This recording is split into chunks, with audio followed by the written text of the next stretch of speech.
the Indian Express Education channel. Today, we are going to talk about SSC CGL Tier 2 examinations. SSC has recently concluded the Tier 1 examinations, and now we'll see how we can prepare for the SSC CGL Tier 2 exams. And for that, we have once again with us निपुण sir. Sir, आपका स्वागत है हमारे SSC weekly show पे. Thank you. और कई बच्चों ने रिक्वेस्ट किया हमारे प्रीवियस वीडियोस को देख के कि निपुण सर को फिर से बुलाया जाए. Welcome once again. तो सर, सबसे मेरा पहला क्वेश्चन आपसे है कि एसएससी में चेंजेस हुए हैं, मतलब सीजीएल में भी चेंजेस हुए, जीडी में भी चेंजेस हैं, सीएचएसएल में भी चेंजेस हैं. तो अब टीयर 2 में क्या चेंज हुआ है? मैं बताता हूँ. तो सबसे पहले हमें समझना पड़ेगा कि चेंजेस हैं वो काफ़ी मेजर हैं. ऐसा नहीं है, आप इन चीज़ों को लाइटली नहीं ले सकते, बिकॉज जो पूरा पैटर्न है, आप कह सकते हो आपकी प्रिपरेशन की स्ट्रैटेजी है पूरी, वो ही बदल गई है. आप ऐसा भी कह सकते हो कि अब एग्जाम्स का जो डिफिकल्टी लेवल है that has been graded up. ठीक है जी, जैसे जैसे कंपटीशन आगे बढ़ रहा है वैसे वैसे आपके एग्जाम्स का लेवल भी बढ़ रहा है, उनका स्क्रीनिंग प्रोसेस और टफ होता जा रहा है. अब क्या हो गया है कि अब जो है हम 4 सब्जेक्ट्स को मेंस में लेने वाले हैं. पहले क्या होता था कि हम 4 सब्जेक्ट्स को प्रीलिम्स में लेते थे और मेंस में हम सिर्फ मैथ्स और इंग्लिश के लिए बढ़ते थे. पहले क्या होता था कि 700 में से 650 मार्क्स सिर्फ मैथ्स और इंग्लिश के थे. अब ऐसा नहीं है. अब जो है वो चारों सब्जेक्ट्स की वेटेज आएगी मेंस एग्जाम में. मोस्ट इंपॉर्टेंटली इनके अंदर इंडिविजुअल कट ऑफ्स होने वाली हैं. तो इसका मतलब यह है कि अगर कोई स्टूडेंट ऐसा था जो कि सोचता था मैं प्रीलिम में थोड़ी सी जीएस पढ़ लेता हूं, थोड़ी सी reasoning, but let me focus completely on maths and English, now it will not work. अब आपको जो है वो जीएस को, इंग्लिश को, रीजनिंग, मैथ्स को सबको साथ लेके चलना पड़ेगा और साथ में आइसक्रीम ऑन द केक आएगी आपके कंप्यूटर नॉलेज की. तो कंप्यूटर नॉलेज का एक अलग मॉड्यूल है जिसको क्वालिफाई करना बहुत इंपॉर्टेंट है. अगर आप कंप्यूटर मॉड्यूल को क्वालिफाई नहीं करते हैं तो ऊपर के जो 4 सब्जेक्ट्स हैं वो कितने भी स्ट्रांग हो, क्वालिफिकेशन नहीं होगा. तो क्विकली मैं स्टूडेंट्स के लिए बताना चाहूंगा कि अब टीयर 2 में क्या चेंजेस है. टीयर 1 सेम है. टीयर 2 में पहली बात, डिस्क्रिप्टिव पेपर जो आपका 3 में आता था वो हटा दिया गया है. जो आपका रिटन आता था हिंदी या इंग्लिश कैसे, वो हटा दिया गया है. और टीयर 2 के अंदर अब आपके चारों सब्जेक्ट्स आएंगे जो कि 3 मॉड्यूल्स में बटे हुए हैं. पहला मॉड्यूल मैथ्स एंड रीजनिंग का, दूसरा मॉड्यूल इंग्लिश एंड जीएस का, और तीसरा मॉड्यूल जो है वो आपके कंप्यूटर नॉलेज का. इन तीनों की इंडिविजुअल कट ऑफ भी आने वाली है. तो tier 2 is going to be tough now. जैसे लास्ट क्वेश्चन में आपने कहा कि मार्किंग स्कीम कुछ चेंज हुआ है, 700 में से कुछ मार्क्स आपने बताए. तो अब एग्जैक्टली आप थोड़ा सा एलोबरेट कर सकते हैं इस मार्किंग स्कीम को? राइट. सो अब हमारे पास क्या है कि पहले मॉड्यूल के अंदर जो है वो मैथ्स और रीजनिंग आएगा. मैथ्स और रीजनिंग के दोनों के 30 क्वेश्चंस आएंगे with +3 for the right answer and -1 for the wrong answer. जो मॉड्यूल 2 है उसके अंदर इंग्लिश एंड जीएस आएगा. इंग्लिश की वेटेज हल्की सी ज्यादा है. इंग्लिश के जो है वो 45 क्वेश्चंस आएंगे +3 -1, एंड जीएस के अंदर जो है वो करीब 25 क्वेश्चंस आएंगे अगेन +3 -1. एंड हमारे पास थर्ड मॉड्यूल होगा जिसके अंदर कंप्यूटर की नॉलेज आएगी. कंप्यूटर के आपके जो अराउंड 20 क्वेश्चंस आएंगे जो कि ऐड नहीं होंगे marks but qualifying in nature होंगे. तो टोटल हमारे पास 3 मॉड्यूल हो गए और ये उनकी बाइफर्केशन है. Okay. And what about paper 2 and paper 3? उस पे कुछ चेंजेस हुए हैं? पेपर 2 जो है वो आपका जेएसओ का पेपर है which is for the junior statistical officer. इसके अंदर आपके स्टैटिस्टिक्स से रिलेटेड सारी की सारी क्वेश्चंस आएंगे, सारे के सारे चैप्टर्स आएंगे, मीन, मीडियन, मोड, सब कुछ. ये सिर्फ उन बच्चों को देना है जो कि जेएसओ पोस्ट के लिए अप्लाई कर रहे हैं, यानी कि जूनियर स्टैटिस्टिकल ऑफिसर की पोस्ट के लिए अप्लाई कर रहे हैं. जो पेपर 1 मैंने आपको बताया वो सारे स्टूडेंट्स के लिए मैंडेटरी है. सेकंड पेपर सिर्फ इन बच्चों के लिए मैंडेटरी है. थर्ड पेपर जो है वो आपका अकाउंटिंग ऑफिसर के लिए है, ऑडिट ऑफिसर के लिए है, और इसके अंदर आपके फाइनेंस रिलेटेड सारे क्वेश्चन आएंगे. माइक्रो इकोनॉमिक्स, मैक्रो इकोनॉमिक्स, हमारी कंट्री के जितने भी आपके बड़े बड़े डेटाज आते हैं जो उनको ड्राइव करने के लिए जो इकोनॉमिक फैक्टर्स हैं वो सारे के सारे आपके थर्ड पेपर में आएंगे. थर्ड पेपर सिर्फ उनके लिए जो कि ऑडिट ऑफिसर के लिए अप्लाई करते हैं. तो ये 3 पेपर्स में हमारा इस बार टीयर 2 बटा हुआ है. जो ये पैटर्न चेंज हुआ है, अब स्टूडेंट को किस तरीके से अपनी प्रिपरेशन स्ट्रेटेजी को भी अपडेट करना पड़ेगा? मैं बताता हूं. तो जैसा मैंने बताया कि देखो एग्जाम का लेवल ना अब एक लेवल अप हो गया है. अब आप ये नहीं कह सकते कि मैं जो है वो एग्जाम से 2-3 महीने पहले उठूंगा और प्रिपरेशन स्टार्ट कर दूंगा, I will clear the exam. इसका सबसे बड़ा रीजन ये है कि हमारे पास जो टीयर 2 होता था उसमें मैथ्स और इंग्लिश दोनों का ना डिफाइंड सिलेबस है. ये बात भी सच है कि हमारा जो है पहले पेपर होता था उसमें कलेक्टिवली कट ऑफ आती थी.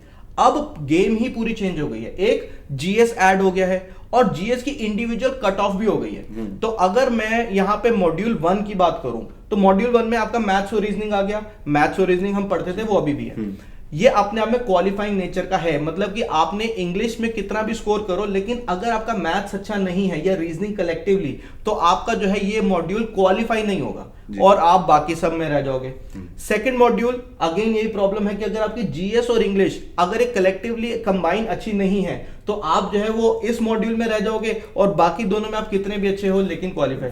एंड सिमिलर इज विद आपका कंप्यूटर्स में भी आपको बेसिक सारी नॉलेज होनी चाहिए, कैसे नेटवर्किंग सिस्टम्स काम करते हैं, आपको basic Microsoft Excel, Microsoft Word, या फिर आपका नेटवर्किंग की बेसिक नॉलेज आपको ऑपरेटिंग सिस्टम्स की होनी चाहिए।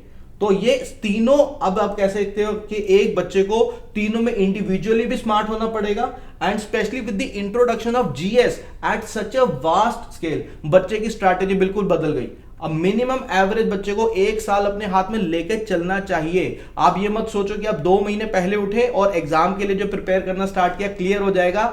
एवरेज बच्चे के लिए अब बहुत डिफिकल्ट हो गया, क्योंकि इंडिविजुअल कट ऑफ भी आ गई है, सिलेबस भी बढ़ गया। एक जो अब इसका क्वेश्चन निकल के आ रहा है कि डिस्क्रिप्टिव एग्जाम को एलिमिनेट कर दिया गया है इस पूरे पैटर्न से, तो अब इसका क्या बेनिफिट होगा, किसे बेनिफिट होगा और क्या लॉस होगा किसी बच्चे को, मतलब क्या है इस पे इम्पैक्ट इसका?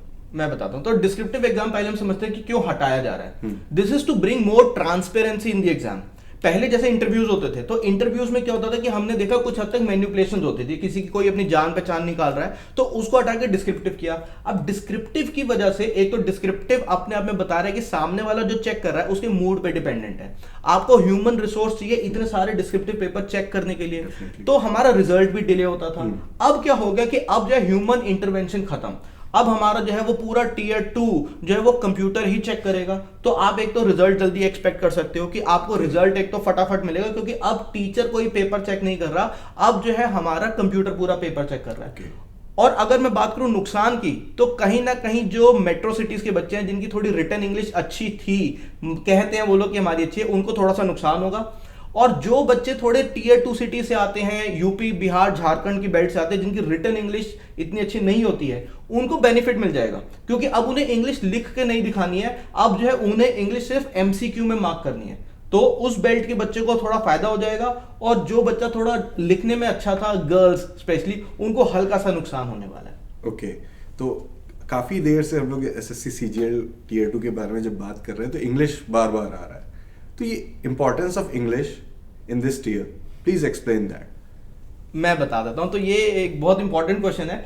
तो हमें एक चीज समझनी पड़ेगी कि जब गवर्नमेंट, इंडियन गवर्नमेंट जॉब दे रही है, तो कहने को हम कहते हैं कि ये भारतीय जॉब है, हमारा भारत जो है, हम हिंदी यूज करते हैं, सारे दस्तावेज, हमारे डॉक्यूमेंट्स हिंदी में होते हैं, लेकिन हमें समझना पड़ेगा कि सीजीएल में सबसे ज्यादा वेटेज इंग्लिश की है। और बहुत सारे बच्चे इस चीज को इग्नोर करके चलते हैं, स्पेशली टीयर 2 के स्टूडेंट्स। तो टीयर 2 के स्टूडेंट्स को लगता है हम मैथ्स में अच्छे हो जाएंगे। पहले भी सबसे ज्यादा वेटेज इंग्लिश की थी, आज भी सबसे ज्यादा वेटेज इंग्लिश की है। 700 में से करीब 350 यानी कि 50% मार्क्स पहले भी इंग्लिश के थे, और अभी भी लगभग मार्क्स उतने ही हैं। तो इंग्लिश जो है वो बहुत ज्यादा इंपॉर्टेंट है, आप इंग्लिश को इग्नोर करके नहीं चल सकते। सिर्फ मैथ्स के बलबूते पे आप सोचो कि आप ये एग्जाम, क्योंकि ये ज्यादातर बच्चों की जो है वो माइंडसेट होता है कि हम मैथ्स अच्छा कर लेंगे, इंग्लिश की वेटेज सबसे ज्यादा है। It is the most neglected subject. तो मैक्सिमम एडवांटेज कैसे ले ले बच्चा इंग्लिश का?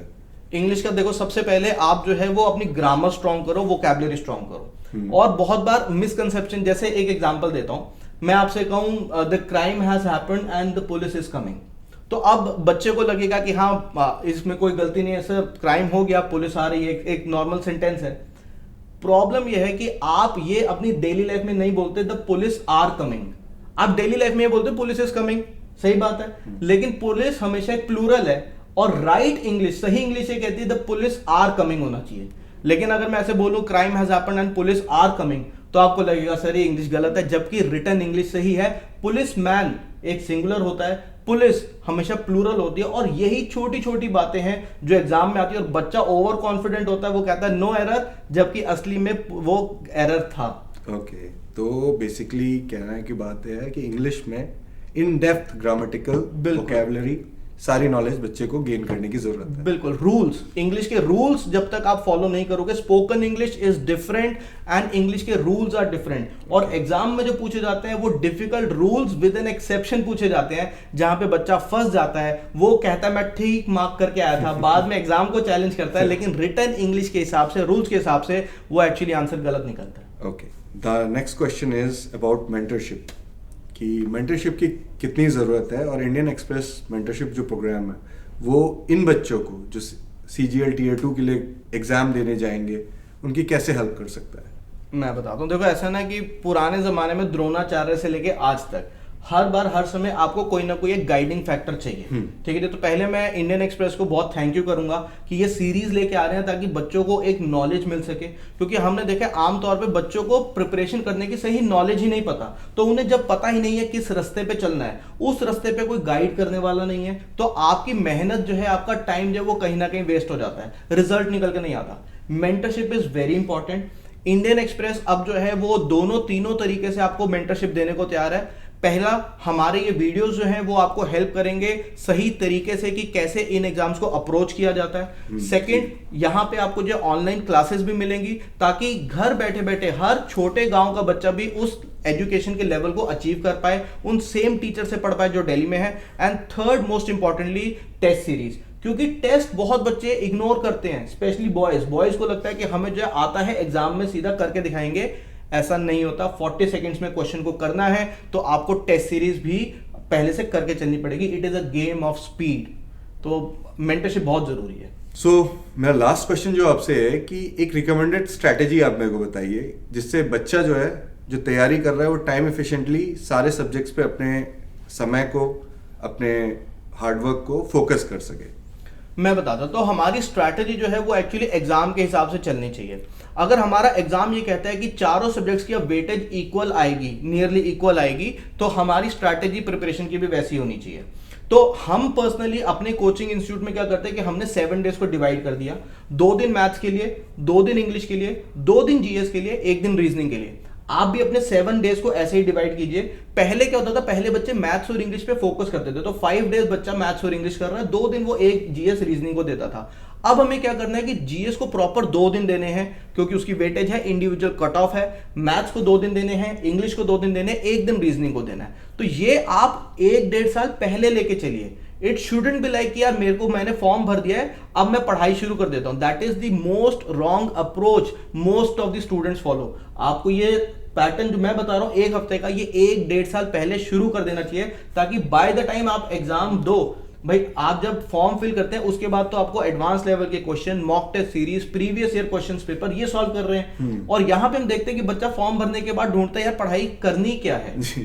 तो ये चीज आपको जो है वो इस हिसाब से पूरे वीक आपको अपना बाइफरकेट करके पढ़ाई करनी चाहिए 1-1.5 साल पहले से।